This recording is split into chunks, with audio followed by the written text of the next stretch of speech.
مسلمان الله مني بیا چې مسلمانی د الله رسولان د الله کتابونه مني بیا چې مسلمانی الله الله لا اله الا الله کوي قسم دې دا د خدای ډېر خوښ دی موږ د خدای ډېر خوښ یو قسم مې درته وکړ موږ یې خوښ یو خو موږ د خدای نه ځان لرې ساتو موږ هغسې مینه خدای سره ونه کړه څومره چې د الله موږ سره ده موږ یې ډېر خوښ یو مونځ ته چې ودرېږې او سر ښکته کې په دې به الله نه خوشحالېږي زه تا ته سر ښکته کوم ته خوشحالېږې ګناه ګټم نو چې الله ته سر ښکته کې الله به نه خوشحالېږي الله ته چغه ووایي الله به نه خوشحالېږي دا د طبراني حدیث دی چې یو ځل څوک چغه کړي یا الله یو ځل الله درې ځله اواز درکوي ولې بنده ولې بنده ولې بنده درې ځله دله خدای جواب درکوي بس عمل ښه کوه کله چې ګناه وکړې توبه وباسه توبه هم نیک عمل دی کله چې ګناه وکړې استغفار وایه نیک عمل دی کله چې ګناه وکړې پاسه 2 رکعته لمونځ وکړه نیک عمل دی الله خوشحالېږي کله چې تکلیف پریشاني راشي ښکلی اودس وکړه مزېدار منډې مه وه مونږ لکه منځونه کوو نو سم نه کوې که نه ښکلی اودس وکړه احسن الوضو راغلی دی حدیث کې چې پاسې ښکلی خشته اودس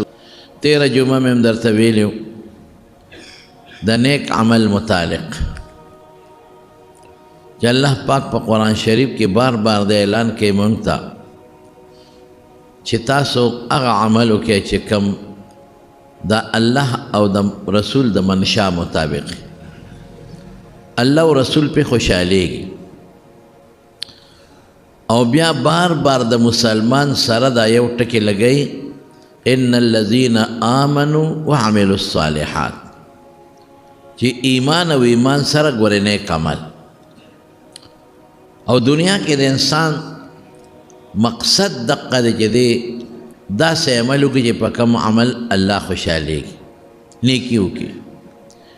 دا نیک عمل په دنیا کې انسان له خیر ورکوي خوشحالي ورکوي الله خوشحاله شو او دا په آخرت کې انسان له کامیابی او کامرانی ورکوي ما 13 جمعه تاسو ته په دې کې یو واقعه هم ذکر کړې وه او حضور پاک متعلق راځي عائشہ صدیقہ رضی اللہ تعالی عنہ فرمائے کان رسول اللہ صلی اللہ علیہ وسلم اذا حزبه امر فزع الى الصلاة چې کله به حضور پاک غمجن شو فکرمن بشو فوراً به پاسید مستوى ودرې ګوره دا یو بهترین عمل دی مونځ بیا په ټولو نیکو کې ډېر بهترین عمل دی په ټولو بدني عبادتونو کې د مونځ نه اهم عبادت بل نشته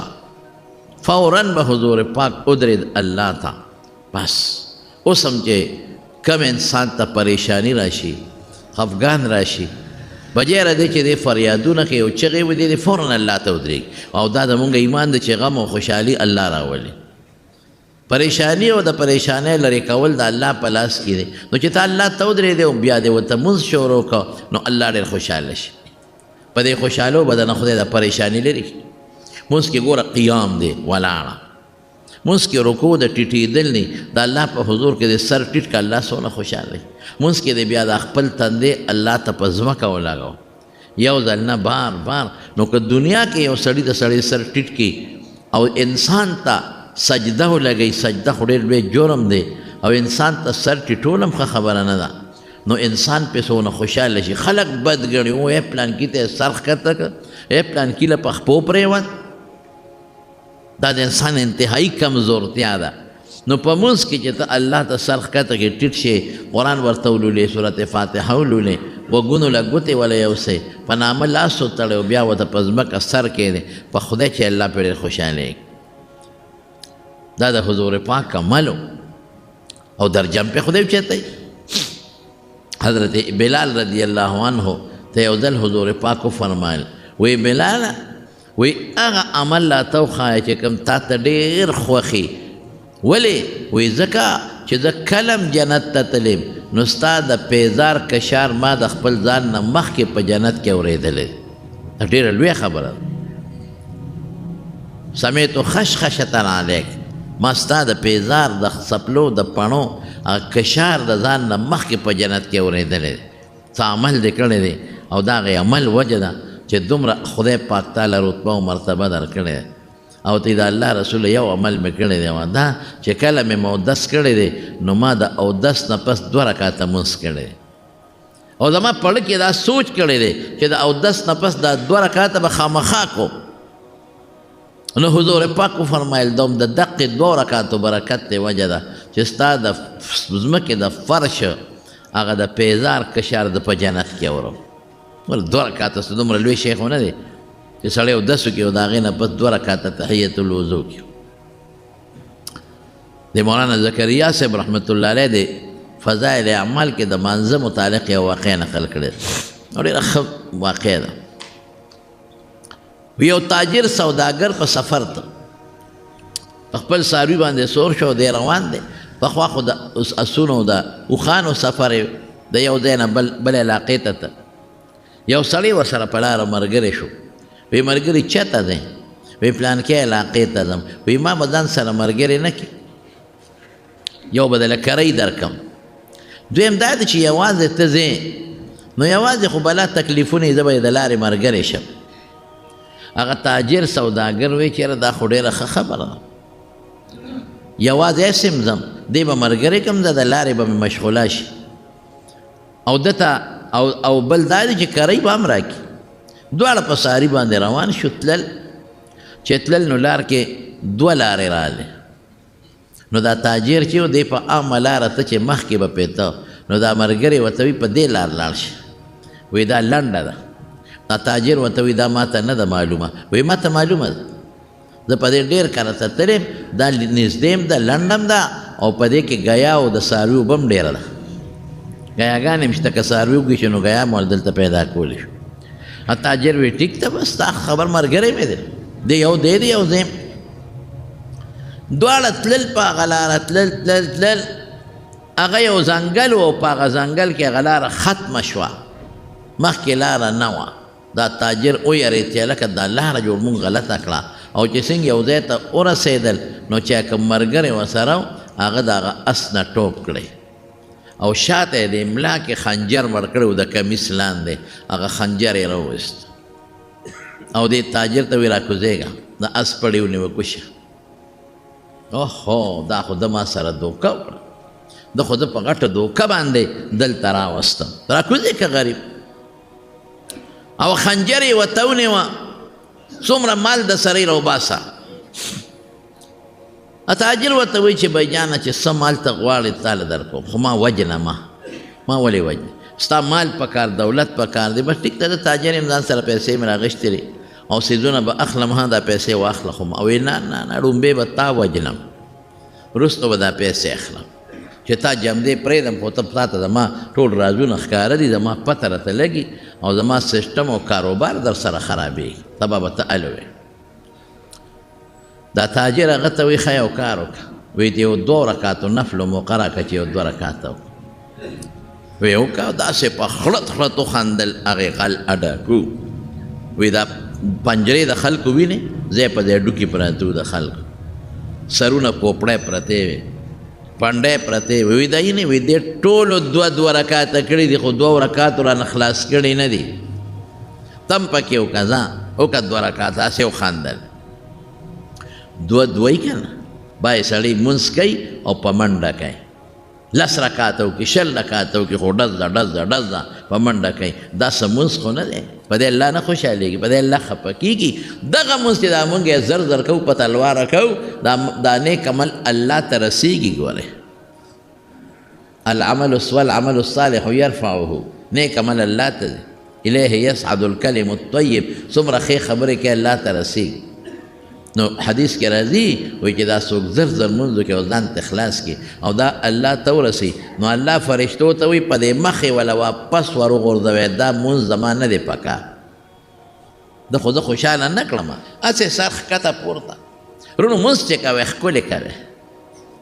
د 2 منټو په ځای په 3 منټه ولګوئ د 4 منټو په ځای 15 منټه ولګوئ الله ته ودرېږئ نو په خشوع خضوع مونځ وکړه په قلاره وکړه ډېر خلک ګورې چې رکوع کې له رکوع نه پورته کېږي نه ملا نه نیغئ په منډه نیغ ځي سجدې له دا مونږ نه کېږي داسې ځان وکړه رکوع نه چې پورته شي ملا به نیغی ښه برابر چې د شا هر اډوکې خپل ځای ته ورسي او ډېر خلک چې د سجدې نه پورته شي نو کینی نه معمولي نیم اوچت شي او بیا زر بلې سجدې له لاړ شي دا فیشن جوړ شوی دی دا ګناه د مونځ نه کېږي چې سجده دې وکړه او د هغې نه بیا الله اکبر د دوو سجدو میانځ کې به ښه برابر کښېنې چې د ملا د هډوکي د خپل ځای له ورشي په دې به څونه ټیم لګي مونږ ولې دا فیشني مونځ کوو فیشنیبل مونځ ډېر خلک مونځ نه کوي هسې ځان ښایي پنسې د ګیټو نه ښکته کړي ډېرو پکې مټې نغښتي او ډېر خلک سرتور مونځ کوي ما نه څوک تپوس وکړي سرتوره باندې مونځ مې سرتور هم کېږي ولې نه کېږي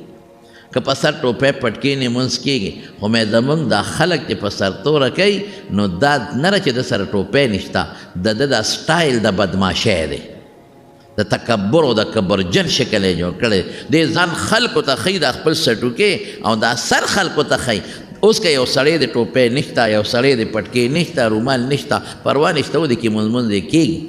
دا نه چې نه کېږي خو زمونږ خلک په دغه سوچ نه دی د هغه سټایل چې هغه د بدماشۍ غوندې وي او داسې د تکبر غوندې وي او مارکیټ کې څنګه ګرځي سر یې سټوکې کړي او په هغه انداز راشي خلکو ته ځان ښیي چې زه خو په دې شکل کې مونځ کوم دا بیا ګناه ده دا بیا ناروا دی خلکو ته خپل سټوکې ښې او هغه لوی شان خلکو ته ښې او مټې دې رانغښتلي خلکو ته لکه ته خدای سره تکبر کې لوی کې د خدای ظالمه الله ته عاجزي وکړه ښکلي مونځ وکړې نو قبلېږي او چې دا د بنډو مونځ دي نه قومۍ د رکو نه پاسېدل او نه پکې جلسۍ د دواړو سجدو په منځ کې کېناستېدل او مونځ هم په منډه منډه زر در کې دا ته خدای پورې خندا کې په حقیقت کې پیسې چې شمارې څونه ټیم پې لګې ده وایه څوک چې دلې 1 لک روپۍ درکړي چې ها دا ستا قرض واخله رښتیا ووایه په یو ځل شمېرلو د یقین هم نه راځي کله ورته ګوته په شرۍ شولم دی او کله ورته ګوته په خوله لم دی او کله سپېمه کې منډې او کله په یو طرف راړی ورېږه یو طرف نه شمېرو نو بیا ورېږه اوس یې د بل طرف نه شمېرو هسې نه چې ته نوټ پکې کم نه نو دومره ټیم چې مونږ پیسې شمېرو مونږ خدای له نه ورکوو منډه منډه منډه منډه دا مونځ خو ته الله راضي کوي په دې الله راضي کوي ښکلی نو هغه سړی ورته وایي وایي دا هډوکې چې ته یې نه وی دیم دوه کړي دي منځونه رانه اخلاص کړي نه دي تم پکې او که داسې ویې خندل دې پاسې چې د دوی منځ به جدا او زما جدا دی الله ته ادرېد ښه په خوشو خضو او منځ یې شروع کړه چې صورت فاتحه وې اوس غریب یریږم چې په مانځه کې دا خبیث را باندې غزارونه کې یو آیت یې خدای خوله له راوسته انابت الله ورته وایي زمونږ طالبان چې کله د خدای ته رجوع کړه الله مدد کوي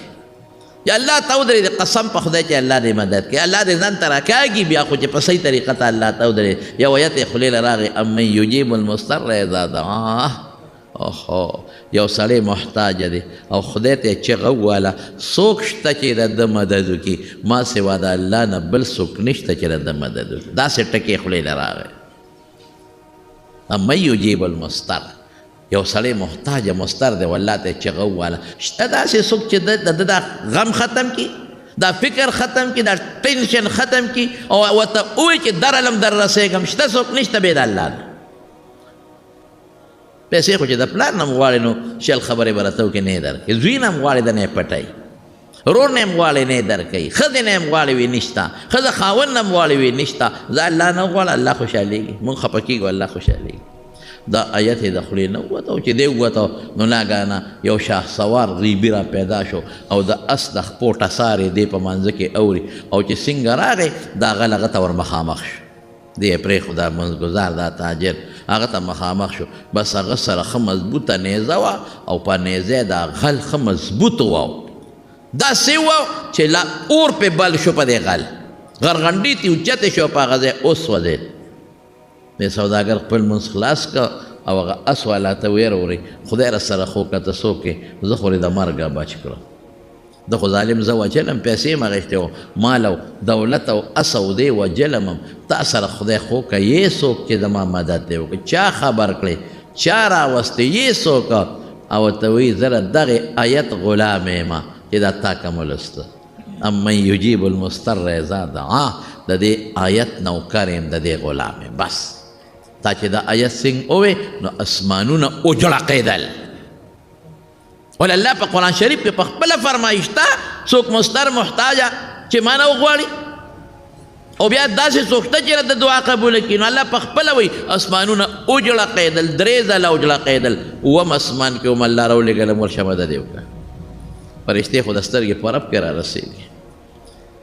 مدد مې دی وکړه قسم دې زما ورونو ما تاسو ته یو ځل نه بار بار وایي چې الله په خپلو بندګانو ډېر مهربانه دی ډېر ورونو چې یو ماشوم ځان له د خټې کوټګۍ جوړه کړي د خټې یو کوټګۍ د ماشومان جوړوي که نه جوړوي ځته یې وله روانه که چې روانه کړي هغه ماشوم څومره چغې وي په ځمکه لوغړېږي د خټې یې دله بله جوړومه نه زما ګوډګۍ دی ما ګوډۍ ځان له جوړه کړې وه دې راله ماته کړه کوټګۍ دې راله ماته کړه په دې ځمکه هغه ماشوم لوغړېږي په هغې خپئ او نو الله چې دومره ښکلی انسان جوړ کړی دومره خشته انسان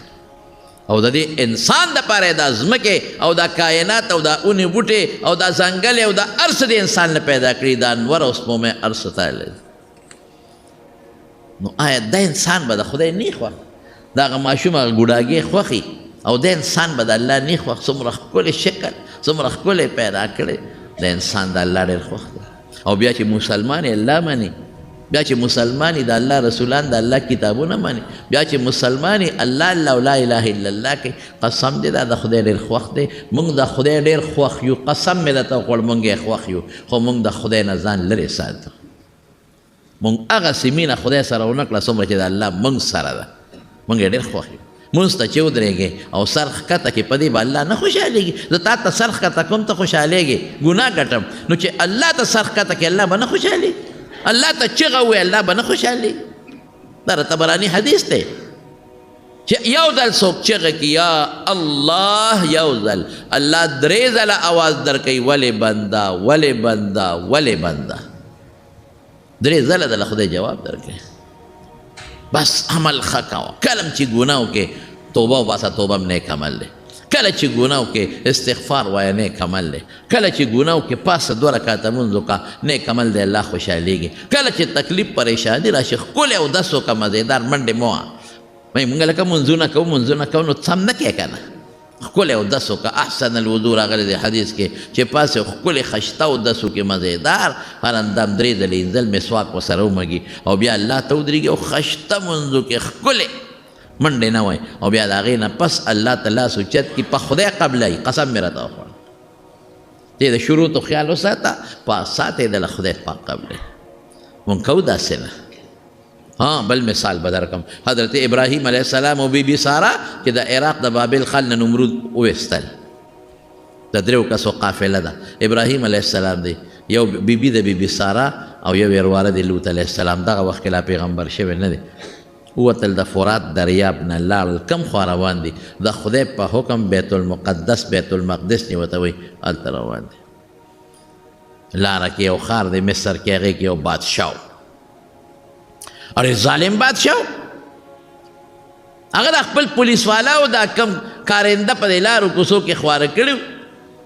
او د هغه ظالم خواهشات نفسي غالب و بس هغه چې چا سره به خشته جنۍ وه اب یې ترې راوسته اب یې بس قبضه کوله ظالم او بیا څه هډر به وایي که خاون ورسره او ښځه نو دا خاون وله وجنی او که چا سره خوري نو دا رور وله وجنی ما داسې شړی لکه چې خور سره رور سره خوري او زه یې ترې راولم نو رور به یې وایي چې ځایره خو بس چاته به مې ودوله د بادشاه خوښه شو د بادشاه اوښې شو څه چلو شو او چې ښځه د خاوند دی نو خاوند په ښځه خفه کېږي او له مخکې وجنې بس ابراهیم علیه السلام ته پته ولګېده چې معامله خو داسې ده ښځې ته ویې ښځې سارې و یو خبر اته کوم وی په مخ د ځمکه زما ستانه بغیر بل مسلمان نشته ته زما اسلامي خورې او د دې دیني رورې ښځه مې خور مې دغه د یو آدم علیه السلام اولاد یو نو ګورې که چا د نه پولیس والا په لاره تپوس وکړو چې دا سړی دی څه دی وایي دا مې رور دی خاوند مه وایه هغه پولیس والا ولاړو جم ګټه وه وایي دا دی څه دی وایي دا مې رور دی وایي راځه ښځه یې په مخه کړه ظالم بادشاہ له زناکار بد عمله له حضور پاک فرمایي دې د ځانه نه ویم چې څنګه بادشاہ ولیده خو ډېره خوبصورته وه خشته وه ښکلې وه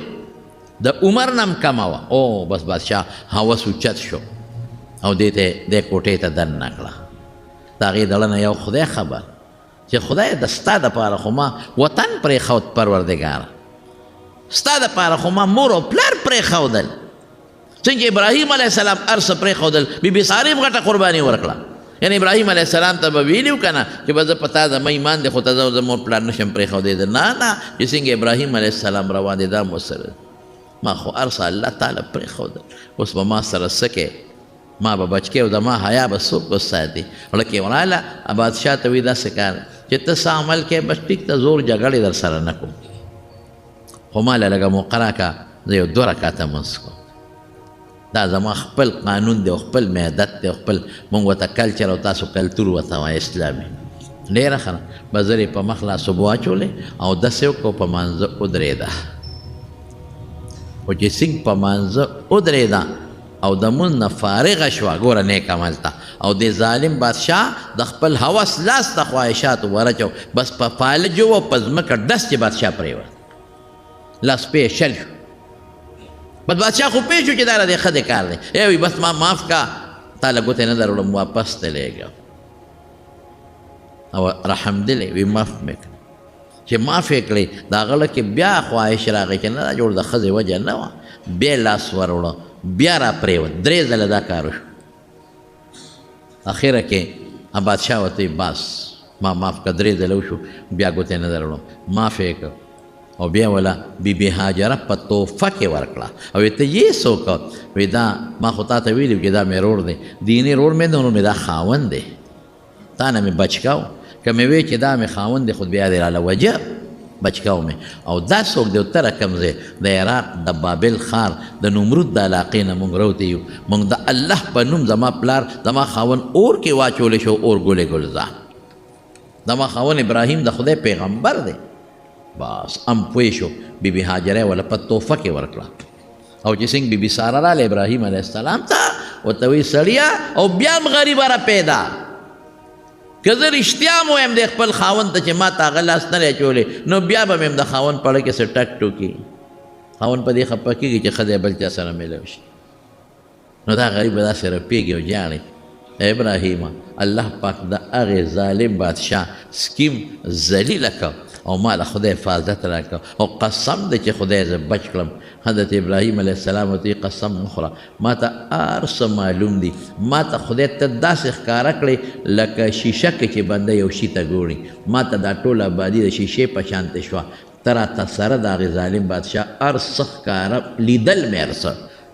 چې د ابراهیم علیه السلام په اړه کې تر قیامت تر مرګه پورې داسې څه سوچ را نه شي چې اسې نه ښځه د ماړه خوشحالۍ او څه روانې یې نه کړې، لاس یې نه ور اچول. دا د 2 رکعاتو برکت. نور برکتونه ابراهیم علیه السلام دعا و بل بل بل، خو اصل دا د هغه 2 رکعاتو برکت دی. بس مونځ ته ودرېږه، تکلیف راشي پریشانی راشي د بهترین حل یې مونځ دی، بس الله ته ودرېږه، الله بدل خیر درکوي، الله و برکت درکوي، په دنیا کې به هم درکوي او په آخرت کې به هم خدای درکوي. نیک عمل کوه، بس په نیک عمل الله خوشحالېږي.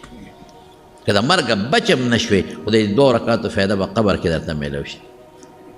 په هغه حساب کتاب میدان کې به درته میلاو شي، او په آخرت کې به درته میلاو شي، او کوم پول چې د دوزخ د پاسه پول صراط په خدای چې هلته به درته دا فایده میلاو شي.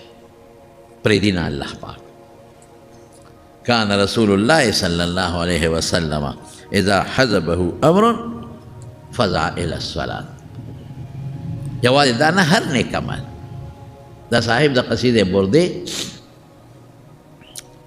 مونږ چې تللی و دغه ته دا مصر ته، مصر نه بیا لرې یو 3-4 ګنټو په مزل یو ښار دی هغې ته اسکندریه وایي. نو مونږ لاړو اسکندریې ته، یو غټ ښار و، مونږ د سیل به مو بالکل د دریاب سمندر دریاب په غاړه اسکندریه ښار دی، او د سلطان صلاح الدین ایوبي قلام پکې ده، او حضرت دانیال علیه السلام قبر هم دی پکې، نور هم پکې مقدس ځایونه دي. خو هلته د کمال یو شی دی، اسه هغه د صاحب د قصیدې برده قبر دی. جومات ته ورسره خوا کې هلته مونږ ورل. دا څوک و؟ مونږ چې ورلو هلته په هغه دیوال په کم ځای کې چې دی دفن دی، نو په ټول دیوال باندې دا قصیده لیکلی شوې ده. د بشیرونه وي شاعر او هر قسمه شاعران، خو تاسو ته پته را څه وایي. خو چې کوم شی ولا مخې ته راغی نو هغه پسې غزل جوړوي او هغه پسې شعرونه جوړوي. هر څه چې وایي د ښځو صفتونه کوي او که دروغ وایي او که هر څه وایي. الم تره څنګه دي فی کل وادي یهیمون، هر طرف ته د دوی ذهن تاویږي را تاویږي. نو ده به هم د هغه زمانه دا وه چې د بادشاه به خلکو صفتونه کول، د هغې په اشعارو کې به یې د بادشاه صفت کو او بادشاه به یې انعام ورکو. دا یو د هغې زمانې یو رواج و. زمونږ خپله چې ماشومانو څوک به د حج نه رالل که نه، نو خلکو چې عالم به نو خلکو به وله سیره جوړه کړې وه. اوس دا د کاغذونو سیرې وي، هغه به یو نظم جوړ کړی نو په کاغذ باندې به یې لیکلی او هغه شی به یې وله په تحفه کې پیش کړي چې ها دا ما تاله سیره راوړه. به کور کې وې ځانده و. د پخوا رواج و. مونږ په شیخو کې د شیخو مولانا عبدالمالک صاحب رحمت الله علیه، د مولانا معتصم بالله صاحب دی والد صاحب و د حج راغلی. زمونږ باباجي ورسره تعلق نو هغه وله دقه سیره جوړه کړې وه. یو غټ کارډ به و، په هغې باندې به نظم ولیکه. ما ته یې زه چې ځو وی دا به ورته اورئ. اوس هم ما ته یاد دي د بیت الله نه په خیر رالی او د خدای د کور نه په خیر رالی. جومات کې ودی د نظم مې وی او بیا مې وله هغه شی ورکاغل. دا یو رواج و هغه زمانه کې. نو بادشاهانو له به خلکو ولیکه او هغه به یې یوړه هغه بادشاه له او هغه به انعام ورکو. دا زمانه وه. یو ځل ورته چا او دې اخره کې غریب پالج و پرېوت په کټ کې. چا ورته وایي چې فلانکي دومره نظمونه د بادشاهانو د کمبخته لیکلي دي او پیسې یې ترې اخېستې دي، چاته د حضور پاک په صفت کې د سنت لیکلی دی او که نه؟ یاره وایي دا خو ما اوسه پورې نه دی کړی. یو نعت یې ولیکه د رسول الله مبارک په صفت کې، ناشنا نعت یې ولیکه. دا قصیده چې کومه قصیده ده دی ولیکله، دی ولیکله ډېره ښکلې د رسول الله مبارک صفتونه دي، صفتونه دی ولیکله. او ده شو، چا ته هم نه ده ورولی، ښځه هم ته نه ده خبر، بچي هم ته نه دي خبر. بس ماسخوتن یې دا جوړه کړه وده شو چې د سار وختي به دا نعت خلکو ته ویم، بچو ته ویم، ښځې ته به ویم. سړی خو فالج والی په کټ کې پروت خوب ویني د شپې. ګورئ د پیغمبر صفت، د بشیر جان دا دومره غټ غر زمونږ ولې خوښ دی؟ دا د پیغمبر مبارک صفتونه کوي. دا زمونږ خوښ دی. نور دکې څه خیر دی، به خدای که د 2 روپو خیر هم پکې خیال دی نه. خو زمونږ په دې خوښ دی چې د رسول الله مبارک مدح دی او د پیغمبر مبارک صفت کې یو ښکلې صفت. الحمدلله خدای پاک ولا اواز هم ښایسته ورکړی دی، ښه مزیدار سب بم اواز دی بم. امین ته هم ورسره لګیا سه که ته ورسره نعت وایه که نه. وایي زه خو داسې ښکارم لکه چې قویقاب غر سره یو بچکرې ولاړ، زما وله دا اواز سره یو بل سره نه لګېږي. الله دې خوشحاله کړي، بشیر جان دې الله خوشحاله کړي. نو صاحب وایي هغه قصیده نعت به ووایم. تاسو په قصیده نعت مې جوړ کړه د حضور پاک. وده شو چې وده شم د شپې مې نبي کریم صلی الله علیه وسلم په خوب کې ولید. ما د الله رسول ما خو یو نعت جوړ کړی ستا دپاره. وایي شابه ووایه. ما ورته په ښکلي اواز شروع کړه او حضور پاک راته را سر مبارک داسې ړقی ښایسته مې وویل. او یقینا حضرت حسان ابن ثابت به حضور پاک ته هغه به شعرونه، نو حضور پاک ته به دعا کوله اللهم ایده بروح القدس، خدای ته جبریل په ذریعه د سره مدد وکړي. او داسې پیغمبر صفتونه به یې کول. واحسن منک لم تر قط عینی واجمل منک لم تلد النساء. وی زما د سترګو ستا نه ښایسته انسان بل نه دی لیدی او ستا په شان انسان ښکلې مور چاته نه دی راوړی. خلقت مبرأ من كل عیب کأنک قد خلقت کما تشاء. د هر عیب نه پاک پیدا، اس ظاهري باطن عیب دکې نشته او داسې پیدا شوی لکه چې ستا ځان سینګ خوښ و هغسې الله پیدا کړی. ځان خو د خلکو په ښایسته ښکلې خوښي دی د پیغمبر مبارک مخکې ویلي. نو دا سړی وی په خوب کې مې په حضور پاک ته هغه نعت چې مې د شپې جوړ کړی و چاته مې نه دی ویلي، امې ورته لګیا اورم، هغې راته را سر مبارک ړقی چې ما ته واوره. نو ما له خپل څادر راکړه برد په عربی کې یمني صادر ته یمن کې به صادرونه جوړېدل هغې ته بیا برد وی کې به نری کرښې وي چا کې به شنې کرښې وي نری چا کې به سرې نری کرښې وي او چا کې به تورې مختلف قسمونو خشته یا د صادرې وی حضور پاک هغه صادر ځان نه تو کړی او یا صادر یې را کوز که او مات باندې واچو چې دا مې تا له تحفه کې درکړه یې را باندې واچو دا صاحب چې سار را پاسېد او راویښ شو صادر د حضور پاک په اقصې پروت دی چې د شپې پې اچولی او په خپو خدای جوړ کړی دی بیماریم ختم ډېر زیات خوشحاله و چې خدای پاکه د پیغمبر یو صفت مې جوړ کړ او چې څنګه روت د کور اوس مانځله سار ځي نو یو سړی وله په منډه مخې له راغی وی شابه دا قصیده صادر نه ونیو وی بېګا چې د حضور پاک وی بېګا چې د کومه قصیده جوړه کړې ده ما ته واوروه حیران شو ورته ویې درته څه وی ما څه قصیده جوړه کړې ده دې نه خو زما ښځه زما بچي هېڅوک هم نه دي خبر ولې وی چې بېګا د رسول الله مبارک ته اوروله او هغې راته را سر مبارک لقو نو ما لیدلی نه علاقې عالم ګوره څومره یو نعت ته حضور پاک یو صفت د رسول الله مبارک څومره برکت په خدای پاک ورکړي د رسول الله مبارک صفت که څوک په نظم کې بیانوي او که څوک په نثر کې او داسې کوي په دې کې ثواب دی ګورئ الله په خپله د پیغمبر صفت په قرآن شریف کې یو ځای نه او بار بار کړی او موږ له ترغیب را کړی نو هر نیک عمل د پیغمبر مبارک درود شریف دی ولې نه د حضور پاک صفت او بیا چې د الله صفت کې الله به پې څومره خوشحالي زموږ د فنونو یو کتاب دی د فنونو د اوایل پکې لیکلي دي د مصنفینو د حالات لکه څه نوم یې د نسخ به دغه تذکرة المؤلفین دی غالبا هغه دغه دی تذکرة المصنفین دی که مؤلفین دی ما ډېر پخوا کتلی دی نو هغه ما نه هغه مصنف هم ير شو چې چا لیکلی دی خو ما سره پروت دی هغه کتاب نو هغې کې وجیبه واقع لیکلې ده د عبدالرحمن جامی رحمت الله علیه واقع لیکلې ده د عبدالرحمن جامی زموږ د طالبان د علما چې کله د فنونو کتابونه ښیي که نه نو د هر استاد د کتاب هلته تاریخ طالبانو ته بیانوي نو دغه کتاب کې د دې ټولو مصنفینو د فنونو د هغوی د استادانو هغه تاریخونه لیکلي شوي ما سره پروت دی نو د عبدالرحمن جامی رحمت الله علیه دا هم ډېر لوی بزرګ و ډېر نیک سړی لوی عالم و دا یو کتاب یې لیکلی دی د کافیې او حاشیې یې لیکلی دی شرح به ورته ووایم الفواید الضیائیه او خلق ورته شرح جامی وایي شاعر عبدالرحمن جامی خو مشهور سړی تېر شوی فارسي شاعر نو هغه د رسول الله مبارک په صفت کې قصیده جوړه کړې وه په فارسی کې دا ګورې هغې لیکلي دي ما حواله درکړه نو چې په لاره ته نو د مدینې ګورنر حضور پاک په خوب کې ولید ورته وی یو سړی یو قافله کې را روان دی عبدالرحمن نوم دی او دی چې دی د مدینې ته رانشي هغه پولیس والا مقرر کړل او چې کومه قافله تله هغې لټوله دغه قافله چې دی پکې را روان و هغه قافله لار کې رونیوه عبدالرحمن جامي پکې دی او صاحب تا ته اجازت نشته ته ځه واپس شو دی واپس که چې واپس یې که چې پولیس والا خوا شو دی په بله لار راتاو شو بیا قافلې له راغی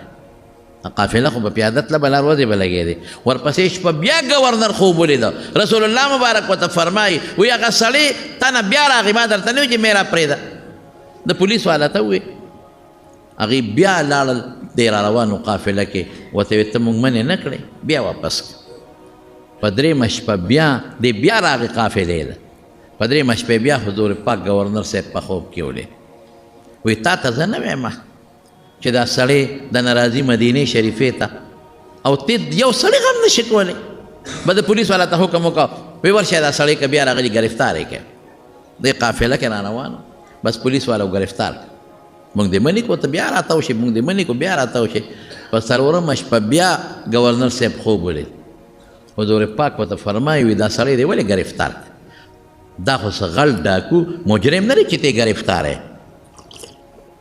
دی ورته په خوب کې الله رسول تا راته وفرمایل چې منې که نو دی نه منې کېږي راځي نو ما ځکه ګرفتار کړه حضور پاک ورته فرمایي وایي ګوره داسې کار دی چې مجرم نه دی ډاکو نه دی پرېږده خو ده زما په صفت کې یو قصیده جوړه کړې دی یو نعت به ورته ویم جوړ کړی هغه دومره مزیدار دی چې که ده زما مخکې دا نعت ووې ممکن ده چې د لاس راوباسم او ده سره په خیرالي وکړم ورته ووایه چې دا دی وی او مخامخ پرېږده مخامخ دی نه وي مات پټ دی ووایي دا نعت ما نه هېر شو هغه سره د یوسف زلیخې باندې یو ده لیکلی د یوسف زلیخې واقع په اشعارو کې لیکلی نو هغه د هغې سر هغې کې دا اشعار شته دی ما نه سر هېر شو بیرون آور سر از برده یمانی دا یو پکې راته یاد شو بیرون آور سر از برده یمانی که روی تست صبح زندگانی محبوبه د دې ښکلي یمني څادر نه د سر بار راوباسه که روی تست صبح زندگانی چې ستا مخ د دنیا د جون رڼا ده سبا دی سبا چې روخیږي ورځ روخیږي نو که تا مخ راوویسته دا دنیا به روښانه شي دا دنیا ستا د مخه به روښانه شي داسې اشعار دي پکې بهر کې فرون خو نیک عمل باندې الله ډېر خوشحاله ډېر زمونږ دا لوم دیوبند کې یو عالم تیر شوی دی مولانا لطف الله سهارنپوري رحمت الله علیه سهارنپور سم یو غټ ښار دی په انډیا کې نو هغه عالم و کور ښځه چې دی نو په ماشومانو ته په کور کې د قرآن شریف درس کو لوڼه او ټوله انګین د ټول درسونه نو یو ځای کې واده نو دوی واده له تلل نو پخوا به دا ټانګې وي مونږ ته ټانګې وایو پخوا به بګۍ وي بګۍ اوس نشته د دې ټانګو نه مخکې د بګو زمانه وه د ټانګې په شان یو شی به زخه ټانګه به ورته وایو نو ټانګه کې دوی روان شو زنانه او ماشومان ټول واده لري خپلوانو کې واده نو ستاسو به یار زه به تاسو ته څه ووایم هغه شی بدل شوی دی پخوا چې په ټانګه کې به دا ښه خلک یا ناوې به تله که نه نو شاته به ورته څادر تړلی د برخان لاله ټیک ده که نه شاته به یې څادر تړلی چې څوک یې ویني نه او د کوچوان دا چې کومه هغه میانځ کې شی کوچوان به ډډه واله هغې کې به هم څادر تړلی بلکل کوچوان ته به مخدانانه نه ښکارېدی نو دوی شاته ورته څادر تو کړی و تړلی ځکه نیکانې ښځې دي د قرآن شریف استادانې دي او میانځ کې هم ورته څادر تړلی دی او مولانا صاحب سره د خپلو ماشومانو نوسان وسو مخکې ناست دی چې تلل وایي دا لاره داسې په شړه روانه وه بس هلته ډاکوان راووتل او دا ټانګې ودروله او چې څنګه یې ټانګه ودروله نو دوی ته وایي راکوزېږي دا مولانا لطف الله صاحب سهارنپوري ورته وایي تاسو څه کوئ بس وایي ته په قلار کښېنه ملا صاحب کوي نو وجنو دی دا زنانه او دا جنکۍ چې څومره دي دا ټولې بس مونږ پېښه دوی پېښه خدای پاکه بس الله ته په ژړا شو او هغه ډډاکوانو سردار ته وایي چې هرورې دا څوک دي چې دا خو مهرباني وکړه ایام ماله دا د قرآن شریف استادانې دي دا ټول کلي د دې شاګردانې دي سهار او ماښام د الله قرآن ښایي د قرآن ښایي خلکو ته په ژبه قرآن دا دي چې ته لوپټیم بار چا نه دی لیدلی د خدای خاطر وکړه مالم پکاري زه به ترې راغونډ کړمه چې څومره مالم پکاري خو نور زما رسوا کوی زما د زنانو حیا مال به د هغه هم پرې رحم راغی چې بوډا سړی ورپېږي وایي ښه ګورې څه شی به پرېږدې نه وی هېڅ هم نه پرېږدو زه راته رښتیا وایم دروغ نه وایم ملا سړی هم دروغ نه وایم چې سیده راته غونډې راغونډو بس زنانو ته یې مهرباني وکړې او چې څومره کالي دي غونډ راکړې اوس خلک چې واده لري نو کالیګان مالیګان چې که نه بنګړي میلونه والی مالی چې څو غونډې ترې راغونډ کړل ای بچې ګورې ما دروغجن نه کې ما ورته ویلي چې غونډ سامان ترې رالم نغدې پیسې هر څه راغونډ کړل د غلو هغه ډاکوانو مشل یې ورکړه دا وایي وایي بابا سړي پرېښې خو نه دي نه دروغ نه وایم چې څو غونډ مې راغونډ کړل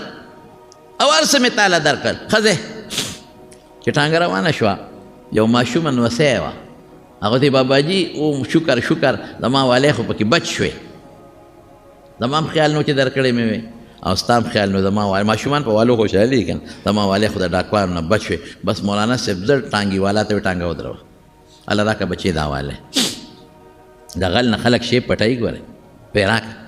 او والی ته یې واغېښتې کوچوانو ته یې روغې که لیونې وایي نه دروغ نه وایم ما ورته ویلو چې څومره کالي دې ټول در کومه اوس دا والی پاتې شي دا خو دروغجن کې زه رالم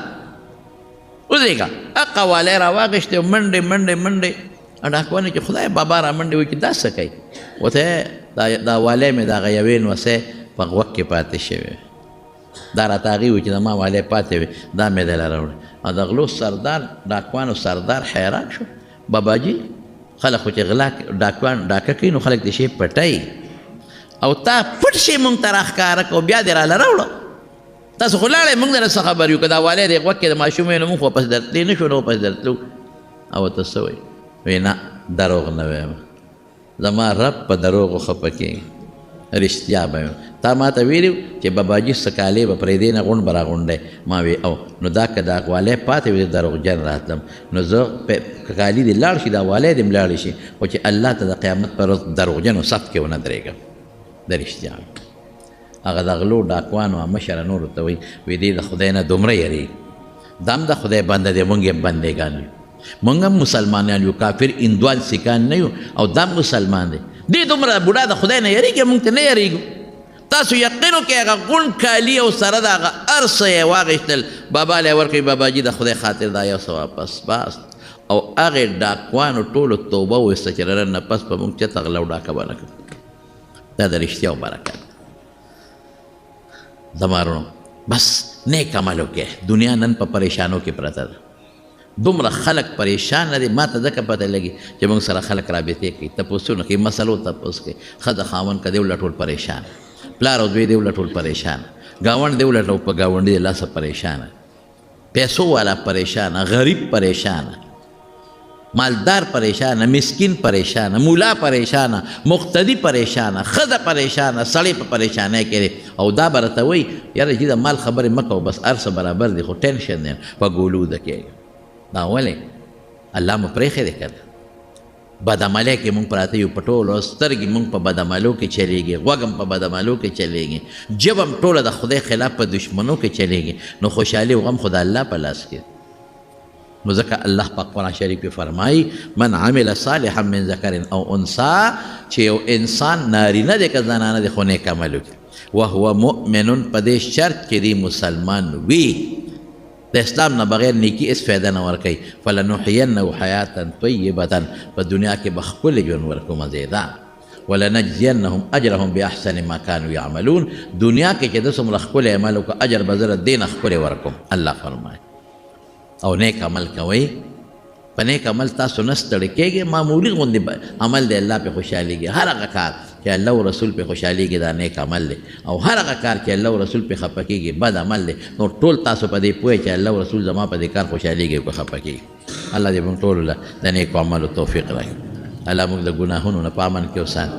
یا الله چې چاته څه پریشاني ده پریشاني وله په خوشحالو بدله کړي ډېر دوستان دي چې هغوی دعاګانې غواړي چا ټیلیفونونه کړي دي چا کې بیماران دي بعضې دوستان دي زموږ پېښور یو ځای بل ځای نه راغلي دعا کوي ټولو ته الله تعالی ټول دوستان چې څومره دي چاته څومره پریشانۍ دي ټینشنونه دي پروردګار هغه وله په خوشحالو باندې بدل کړي الله که د چا اولاد نی اولاد وله ورکړي پروردګاره که د چا نارینه اولاد نی نارینه اولاد وله ورکړي الله چې چاته سکون نشته سکون وله ورکړي د چا رزق کمزور دی فراخه روزي وله ورکړي او اله العالمین څوک بیماران دي په کورونو کې هسپتالونو کې په دې مجلس کې الله ټول له روغ صحتونو او شفا ورکړي یا الله که د چا یو بل سره روانې دښمنۍ طرفګنۍ بغضونه دي په روغ یې بدلې کړه الله مردګان د مسلمانانو ټولو بخښي